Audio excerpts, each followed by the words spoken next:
Good morning children. ఇప్పుడు Telugu subject సంబంధించి 4వ తరగతి అంటే 4th క్లాస్ ఫస్ట్ లెసన్ ఏ దేశం ఏగినా అనే లెసన్ చెప్పబోతున్నాను.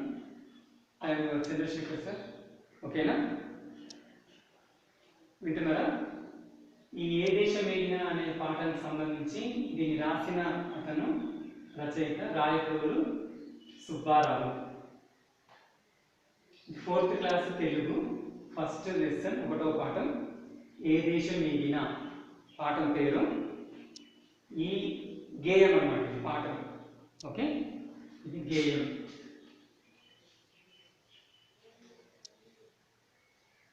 గేయానికి సంబంధించిన లెసన్ అన్నమాట. ఏ దేశం ఏగినా అనేది గేయం, గేయానికి సంబంధించిన పాఠం. గేయం అంటే మనం పాట రూపంలో చెప్పుకునేది, అందుకని మనం ఇక్కడ గేయం అంటున్నాము. దీన్ని రచించిన ఆయన రాయప్రోలు సుబ్బారావు.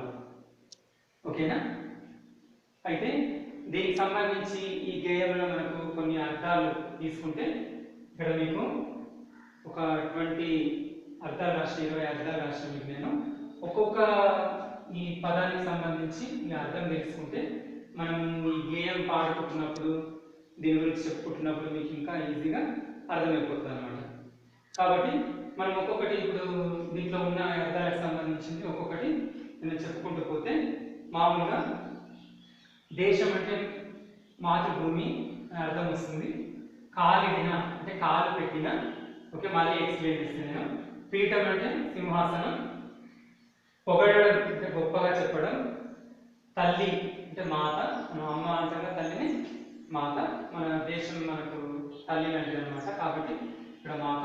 భూమి అంటే ధరణి అంటే మనం నివసించే ఈ భూమిని ధరణి అని కూడా తెలుసుకుంటాము. భారతిని అంటే మన భారతిని అంటే మన దేశం పేరు ఏం పేరు? భారతదేశం కదా, అందుకని మనము భారతిని అంటే మన భారతదేశానికి సంబంధించిన భారతదేశము. ఇక్కడ నిలుపు అంటే నిలుపుకోవడం అనే దాంట్లో అర్థం వస్తుంది, నిలబెట్టడం. జాతి అంటే మన సమూహం, అంటే మన భారతదేశంలో ఉన్న ప్రజలంతా కూడా ఒక సమూహానికి చెందిన వాళ్ళు అనమాట, ఒక జాతి, ఒక యూనిటీ లాగా. కాబట్టి నిండు అంటే పూర్తి, అంటే మనకు నిండుగా ఉండడం, అంటే ఇంటిగా సగంగా ఉండకుండా ఫుల్గా, అంటే ప్రతిదీ ఏదైనా కూడా మనకు నిండుగా కనిపిస్తుంది అన్నమాట మన దేశంలో. గౌరవము అంటే ఎవరైనా మనం గౌరవించడం లాంటిది అనేది అనుకుంటాం కదా, అది గౌరవము. దాని అర్థం ఏంటంటే మర్యాద. మనం మర్యాద ఇచ్చి పుచ్చుకోవాలి, మర్యాదగా ఉండాలని చెప్పుకుంటాం కదా, దాన్ని గౌరవించడం లాంటి అర్థము. పూర్వం అంటే గతం, అంటే గడిచిపోయింది, ముందు, ఇంతకు ముందు అని చెప్పుకుంటాం కదా, దాని అర్థము.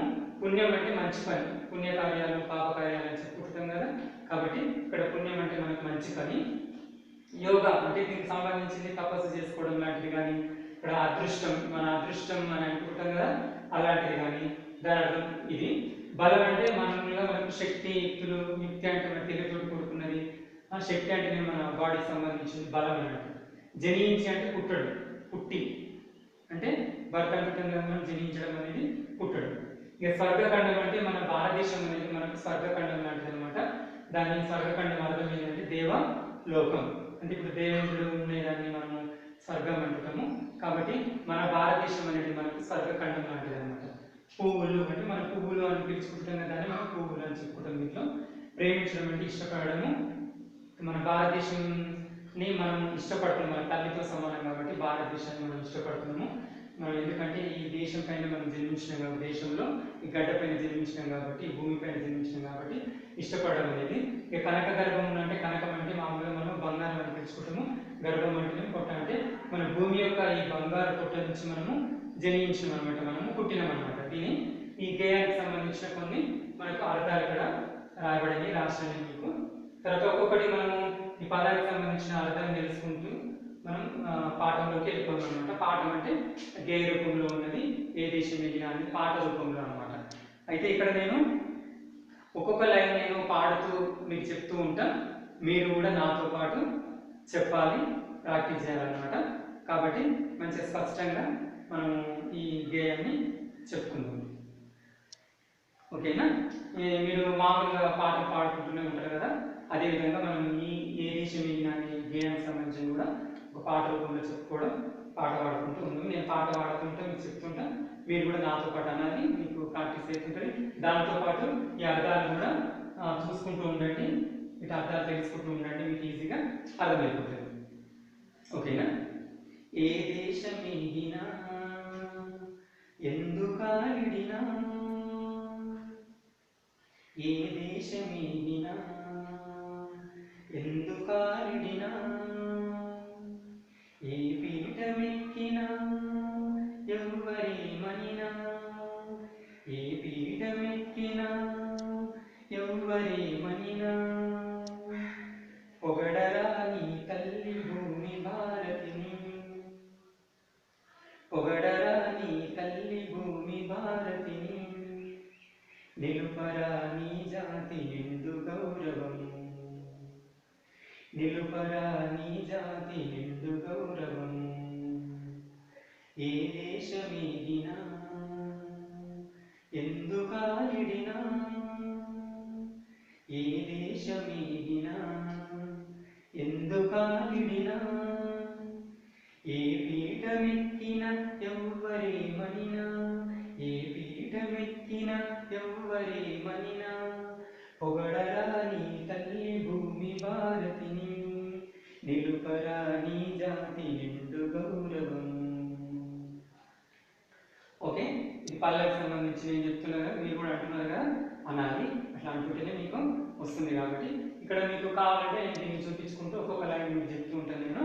మళ్ళీ ఇంకొకసారి మీరు ఇది లైన్ వేలు పెట్టి చూసుకుంటూ, ఇక్కడ మీరు వేలు పెట్టి చూసుకుంటూ నేను చదువుతున్నట్టు చెప్తున్నట్టు మీరు కూడా చెప్పాలి. చెప్తే మీకు ఇంకా మంచిగా అనడానికి వస్తుంది అనమాట. ఓకే, ఏ దేశమేగినా ఎందుకాలిడినా, ఏ దేశమేగినా ఎందుకాలిడినా, ఏ పీఠమెక్కినా ఎవ్వరేమనినా, ఏ పీఠమెక్కినా ఎవ్వరేమనినా, పొగడరా నీ తల్లి భూమి భారతిని, పొగడరా నీ తల్లి భూమి భారతిని, నిలుపరా నీ జాతి నిండు గౌరవము, నిలుపరా నీ జాతి నిండు గౌరవము. ఓకేనా? కంటిన్యూ చేద్దాం మళ్ళీ ఇదే గేయాన్ని. ఏ పూర్వ పుణ్యమో ఏ యోగ బలమో, నాతో పాటు మీరు కూడా చెప్తుండాలి. ఓకేనా? ఏ పూర్వ పుణ్యమో ఏ యోగ బలమో, జనించినాడవి స్వర్గఖండమున, జనించినాడవి స్వర్గఖండమున, ఏ మంచి పువ్వులను ప్రేమించినావో, ఏ మంచి పువ్వులను ప్రేమించినావో, నిన్ను మోసే తల్లి కనక గర్భమున, నిన్ను మోసే తల్లి కనక గర్భమున, ఏ పూర్వ పుణ్యమో ఏ యోగ బలమో, జనించినాడవి స్వర్గఖండమున, జనించినాడవి స్వర్గఖండమున, ఏ మంచి పువ్వులను ప్రేమించినావు, ఏ మంచి పువ్వులను ప్రేమించినావు, నిన్ను మోసే తల్లి కనక గర్భమున.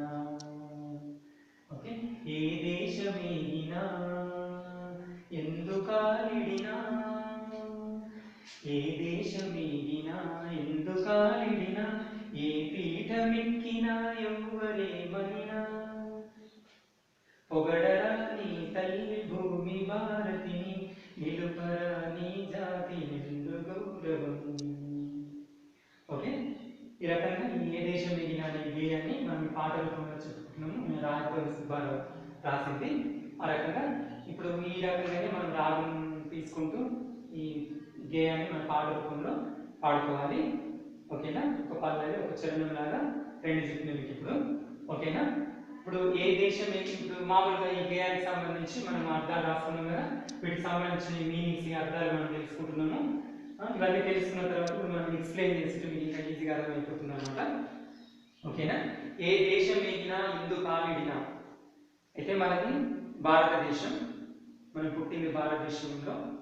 అయితే ఇంకా వేరే దేశానికి వెళ్తుంటాం మనం, అంటే చదువుకోవడానికి కానీ జాబ్ పర్పస్ కానీ మనం ఇతర దేశాలకు వెళ్తూ ఉంటుంది. ఆ రకంగా మనం మన భారతదేశం నుంచి ఇంకో వేరే దేశానికి వెళ్ళినప్పుడు, ఓకేనా, వెళ్ళినప్పుడు ప్లస్ ఎందుకు కాలిడినా అంటే మనం ఏ పని మీద వెళ్ళినా, అంటే కాలిడినా అంటే మామూలుగా మనము కాలు పెట్టినా అని చెప్తున్నాం. మన మాతృభూమి భారతదేశం నుంచి మనం ఇతర దేశాలకు వెళ్ళినప్పుడు, ఇతర దేశాలలో మనం కాలు పెట్టినప్పుడు ఆ రకంగా ఏ పీఠం ఎక్కినా, అంటే పీఠం అంటే సింహాసనం, గద్దె, ఓకేనా, గద్దె అని కూడా తెలుసుకుంటాం అనమాట మనం. సింహాసనాన్ని గద్దె, ఓకేనా. ఏ సింహాసనం ఎక్కినా, ఏ గద్దె ఎక్కినా, అంటే ఏ జాబ్ చేస్తున్నా కూడా, ఎంత మనకు గౌరవం ఇచ్చే ఒక పదవిలో ఉన్నా కూడా, ఎక్కడికి వెళ్ళినా కూడా ఆ రకంగా మనం వెళ్ళినా ఎవరేమన్నా, అంటే ఇతర దేశాల వాళ్ళు మన దేశం గురించి వాళ్ళు ఏమైనా సరే, మన గురించి వాళ్ళు ఏమన్నా సరే, మన దేశాన్ని వాళ్ళు ఏలన చేస్తున్నప్పుడు మీ దేశం ఇట్లా, మా దేశం ఇట్లా అంటని చెప్పి మనల్ని వేలెత్తి చూపిస్తున్నప్పుడు, అట్లా ఎవ్వరేమైనా కూడా, అంటే ఏ దేశం వాళ్ళైనా ఎవ్వరేమైనా కూడా మనల్ని పొగడరా నీ తల్లి భూమి భారతిని. పొగడడం అంటే గొప్పగా చెప్పుకోవడం, అంటే మన భారతదేశం గురించి మనం ఇతర దేశాల వాళ్ళ ముందు కానీ ఇంకా ఎక్కడైనా కానీ మన దేశాన్ని గురించి మనము పొగడుకోవాలి. అంటే మనం గొప్పగా చెప్పుకోవాలి మన భారతదేశం యొక్క గొప్పతనాన్ని. మనం ఇతర దేశాల వారికి కానీ ఇంకెవ్వరు ఏమైనా సరే, ఎక్కడున్నా సరే, ఏమైనా సరే కానీ మనం మన భారతదేశం గురించి గొప్పగా చెప్పుకోవాలి, ఓకేనా. నీ తల్లి భూమి భారతి అంటే మన భారతదేశం గురించి గొప్పగా చెప్పుకోవడం, ఓకేనా. తల్లి అంటే మన మాత, ఇప్పుడు మాతృమూర్తి, మన అమ్మ, తల్లిని అమ్మ అంటుంటాము, మాతృమూర్తి అంటుంటాము. కాబట్టి మన భారతదేశం కూడా ఒక తల్లి లాంటిది.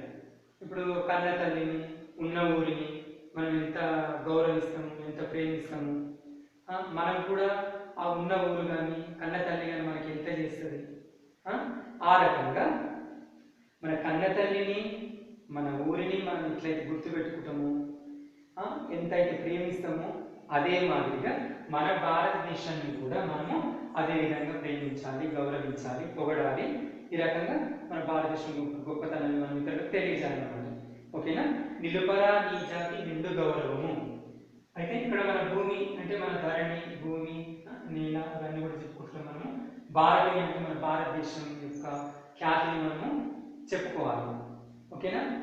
నిండుగా అంటే మనకు పూర్తిగా మనస్ఫూర్తిగా మనం ఈ జాతి అంటే సమూహం, మనకు యూనిటీగా ఉంటుంది. మన భారతదేశంలో ఎన్నో మతాల వారు ఉంటారు, ఎన్నో కులాల వారు ఉంటారు, ఎన్నో భాషలు మాట్లాడుకుంటాం మనం. అయినా సరే మనం అంతా కూడా ఏకంగా ఉంటాం, అంటే భిన్నత్వంలో ఏకత్వంలాగా. మనకు ఎన్ని మతాల వారు ఉన్నా, ఎన్ని భాషలు మాట్లాడుతున్నా కూడా మనం అందరం కూడా ఒక జాతిగా పిలుచుకుంటాము, అంటే ఒక సమూహంగా, ఒక గుంపుగా మనం అందరం కూడా కలిసిమెలిసే ఉంటాం అన్నమాట. మన భారతదేశం యొక్క ప్రజలంతా కూడా ఆ రకంగా మనస్ఫూర్తిగా, నిండుగా, పూర్తిగా మనము మన భారతదేశం యొక్క గౌరవాన్ని నిలుపుకునేలాగా మాట్లాడుకోవడము, మర్యాదగా ఉండడం, మర్యాద ఇచ్చిపుచ్చుకోవడం, మన భారతదేశం యొక్క మర్యాద కాపాడుకోవడము ఆ రకంగా చేస్తూ ఉండాలి, ఓకే.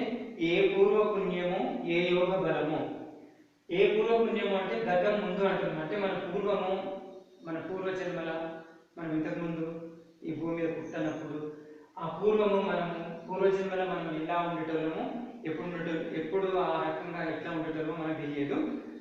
అప్పుడు ఏ రకంగా ఉన్నామో ఇప్పుడు మాత్రము మనం చేసుకున్న అప్పుడు మంచి కార్యాలు కానీ పుణ్యం కానీ మనకి ఇప్పుడు మనకు ఫలితాన్ని ఇస్తున్నాయి అన్నమాట. అయితే ఏ పూర్వ పుణ్యము ఏ యోగ బలము. అయితే మనం ఇంతకుముందు గతంలో ఎన్ని మంచి పనులు చేసినాము, మనం ఎంత తపస్సు చేసుకున్నాము, మనం ఎన్ని మంచి కార్యాలు మంచి పనులు చేసుకున్నాము, ఆ అదృష్టం అనేది మనకి ఇప్పుడు మనకు కలిసి వస్తుంది అనమాట. అంటే మనం ఇంతకుముందు మంచి కార్యాలు చేస్తే మనకు మంచి జరుగుతుంది, పాప పనులు పాప కార్యాలు చేస్తే చెడు జరుగుతుంది మన పెద్దవాళ్ళు చెప్తుంటారు. కాబట్టి మనము ఆ రకంగా మనం ఇంతకుముందు పూర్వము మనం ఎంత పుణ్యం చేసుకొని మనము ఈ భారత గడ్డ పైన పుట్టినాము. తర్వాత ఇంకొకటి ఏంటి, ఇక్కడ జన్మించినాడ ఈ స్వర్గఖండమున, అంటే ఈ స్వర్గఖండమున అంటే మామూలుగా దేవలోకం. ఈ స్వర్గఖండం మన భారతదేశాన్ని మనం ఒక స్వర్గఖండంగా పిలుచుకుంటున్నాము, అంటే దేవలోకంగా పిలుచుకుంటున్నాము. దేవుళ్ళు ఉండే చోటులాగా కాబట్టి మనము ఇంతకుముందు పూర్వంలో ఎంత మంచిగా ఉన్నామో, ఎన్ని మంచి పనులు చేసినామో, అందుకే మనము ఈ స్వర్గఖండంలో పుట్టినాము, అంటే జన్మించినాము, అంటే ఈ భారతదేశం గడ్డపైన మనము పుట్టినాం అన్నమాట.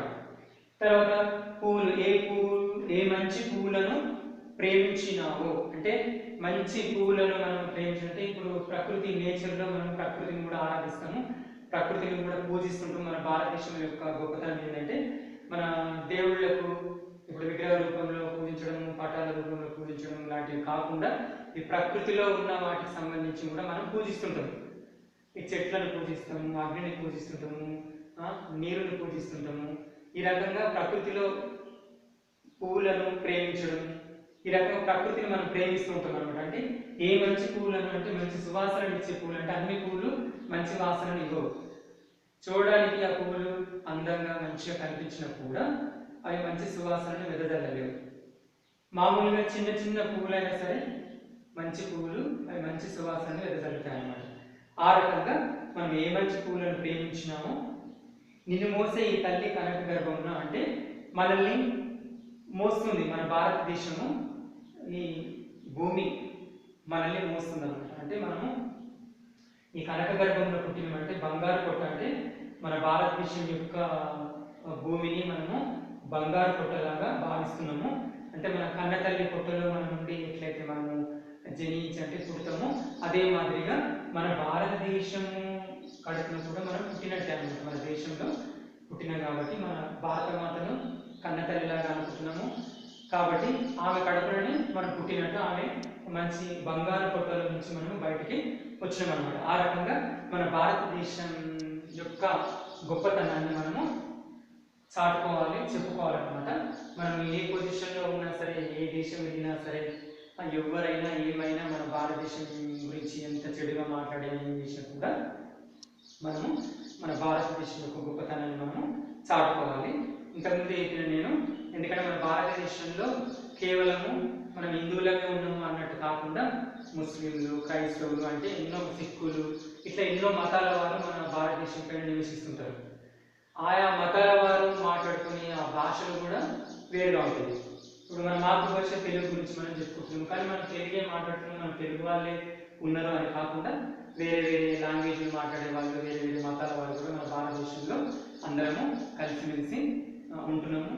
భిన్నత్వంలో ఏకత్వం చెప్పిన మీకు ఐక్యంగా మంచిగా కలిసిమెలిసి ఉంటాం. కాబట్టి మన భారతదేశం యొక్క గొప్పతనం అదనమాట. ఇతర దేశాల వాళ్ళు కూడా మన భారతదేశాన్ని పొగుడుతాయి, ఎందుకంటే ఆ దేశాలలో మన దేశంలో ఉన్నట్టు ఆ దేశాలలో ఉండరన్నమాట. అందుకని మన భారతదేశం యొక్క సంప్రదాయాలు కానీ, పద్ధతులు కానీ, ఆచారాలు కానీ ప్రతిదీ కూడా మన భారతదేశం పైన గొప్ప గొప్ప వాళ్ళు జనించి ఉన్నారు, పుట్టిర్రు. కాబట్టి మన భారతదేశం చాలా గొప్పదన్నమాట. మన భారతదేశం గురించి మనం గొప్పగానే చెప్పుకుంటున్నాం అనమాట. ఓకేనా? ఇంకొకసారి మళ్ళీ ఏ దేశం వెళ్ళినా అని ఈ గేయాన్ని చివరగా మళ్ళీ ఇంకొకసారి మనం పాడుతున్నాము. ఈ రకంగా మనం పాడుకోవడం అనేది ప్రాక్టీస్ చేసుకోవాలి మీరు.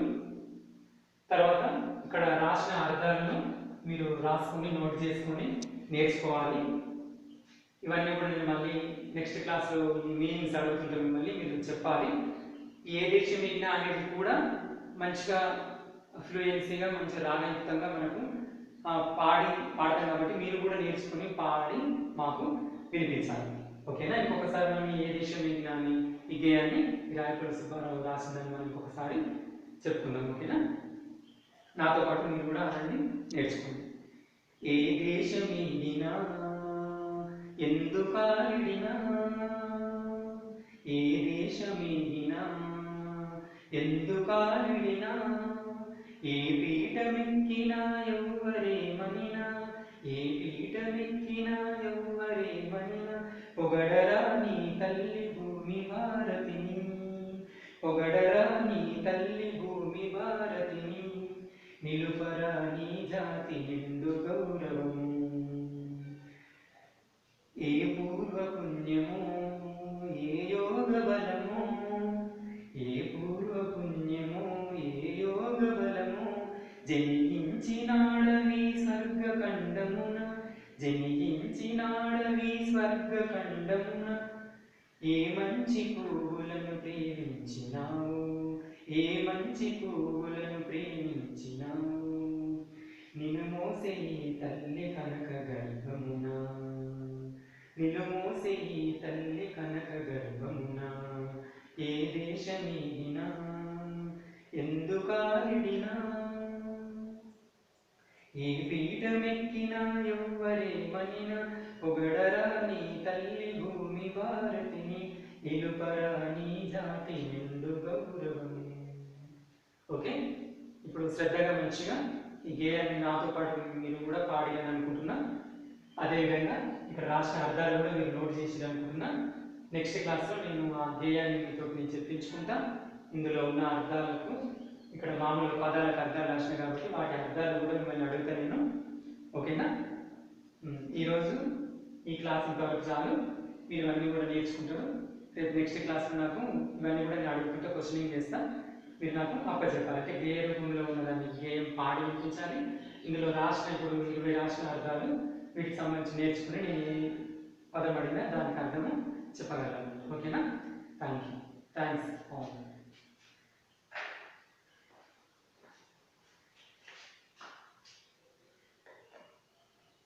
అశోక్ సార్.